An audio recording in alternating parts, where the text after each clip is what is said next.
Bonjour à tous, il est ingénieur et fondateur du robot ROSA utilisé par les neurochirurgiens dans les très délicates opérations du cerveau. Bertin Naoum, bonjour. Bonjour. Vous êtes donc le papa de ROSA et vous avez créé votre société MedTech qui commercialise ce robot que vous qualifiez souvent de GPS pour les neurochirurgiens. Ça veut dire quoi, GPS ? Tout à fait, donc ROSA est un robot utilisé pour, comme vous l'avez dit, des opérations très sensibles du cerveau.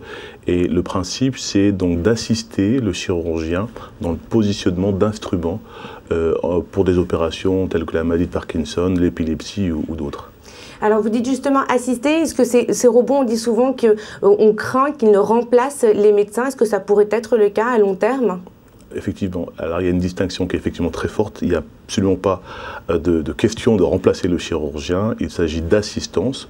Donc encore une fois, à la manière d'un GPS que vous allez utiliser pour vous repérer dans l'espace, dans une ville, notre système va être utilisé par le chirurgien pour localiser très précisément une zone précise du cerveau et positionner un instrument à l'endroit voulu, de façon la plus safe possible. Est-ce qu'on arrive à calculer comment est-ce que ces robots permettent d'améliorer le taux de réussite de ces opérations? Alors il y a deux choses. Il y a effectivement, je dirais, un certain nombre d'opérations, heureusement fort peu nombreuses, qui parfois se déroulent de façon plus ou moins réussi, et donc un robot tel que ROSA permet donc d'éviter des problèmes de ce type. Mais plus généralement, l'intérêt de ce type de technologie d'assistance, c'est de permettre d'ouvrir vers de nouvelles approches chirurgicales et de tout simplement améliorer ou en tous les cas définir de nouveaux protocoles qui visent à soigner les patients de façon plus efficace. Quels sont les chiffres clés qu'il faut retenir? Combien de patients ont été opérés et combien de robots vous avez déjà vendus? Alors, ROSA Brain, c'est un robot qui est utilisé pour la chirurgie crânienne. Après un peu moins de 4 ans de commercialisation, c'est plus de 21 hôpitaux qui nous ont fait confiance, en France bien évidemment, mais également en Europe, aux États-Unis, au Canada, en Chine et depuis peu également en Russie. 1500 patients ont déjà été opérés grâce à ces technologies. Et combien coûte un robot, ROSA? Ça va dépendre après des options, mais globalement, c'est à peu près 400 000 €.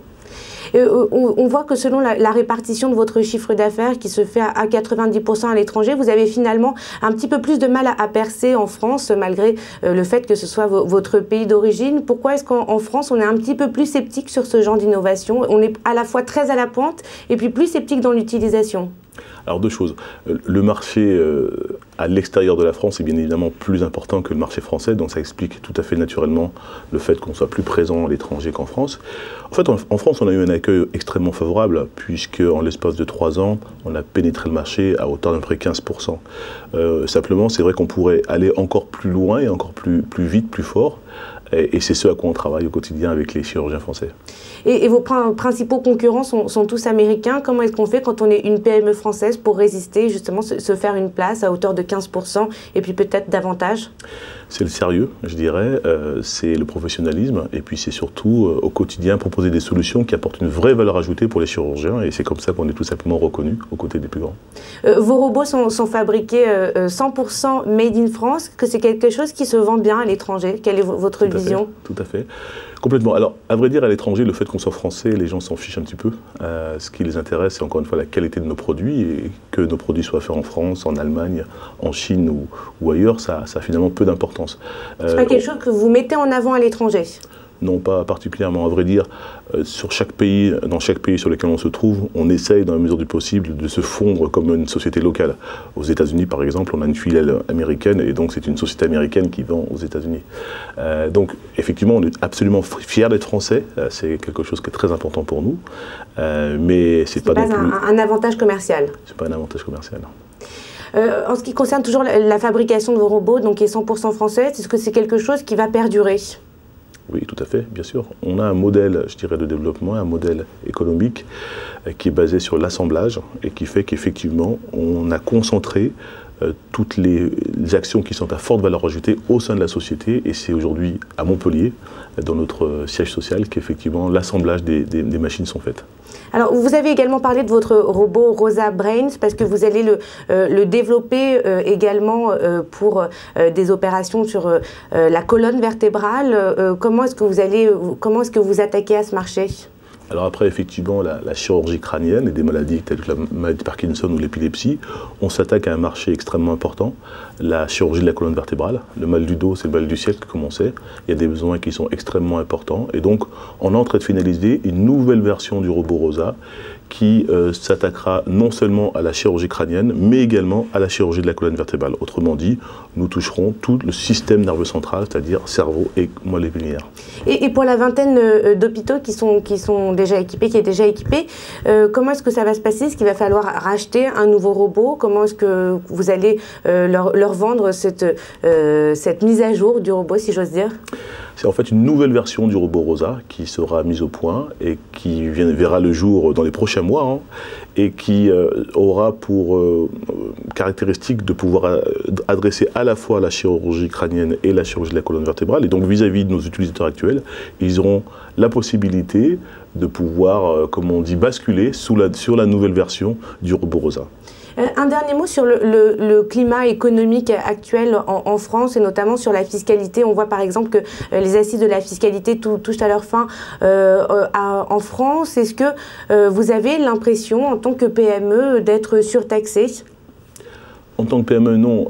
C'est vrai que nous, au contraire, on est dans un secteur qui est un peu particulier et qui est le seul secteur que je connais, qui est le secteur de l'innovation. Et ce qu'il faut dire, c'est qu'en France, on a une politique de soutien des sociétés innovantes, politique qui est extrêmement dynamique, extrêmement efficace. On a des dispositifs tels que le crédit impôt recherche, par exemple. Dont vous avez bénéficié. Dont nous bénéficions. On a effectivement des agences telles que BPI France qui accompagnent de façon extrêmement efficace les entreprises innovantes. Et je dirais que, en tous les cas, pour les entreprises innovantes en France, la fiscalité des sociétés n'est pas le problème prégnant. Et en ce qui concerne les PME toujours innovantes, on a beaucoup parlé du mal français de ces PME qui ont du mal à grandir, à croître, à embaucher. Est-ce que c'est votre cas ? Alors effectivement, on a un problème en France de faire grossir les PME, comme on dit d'une façon générale, et à fortiori des entreprises innovantes. Les deux problèmes auxquels on fait face, c'est un problème, je dirais, d'accès au marché. Et là, je pense qu'il y a une prise de conscience générale. Je crois que la commande publique a un rôle extrêmement important à jouer pour pouvoir accélérer, je dirais, le développement des sociétés.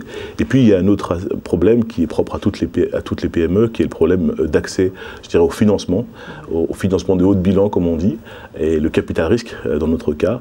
Et voilà, les choses s'améliorent et des sociétés telles que Medtech, qui ont la chance aujourd'hui d'être sociétés cotées, sont un peu moins confrontées à cette problématique, mais d'autres le sont encore aujourd'hui. Et est-ce que vous avez du mal ou est-ce que vous arrivez au contraire à trouver facilement les profils recherchés?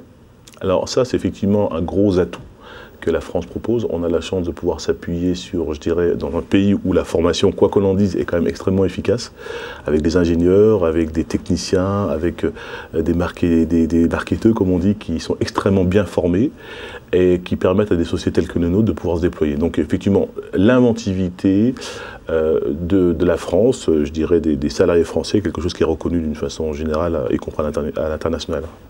Merci beaucoup Bertin Naoum. Merci. À bientôt. À bientôt.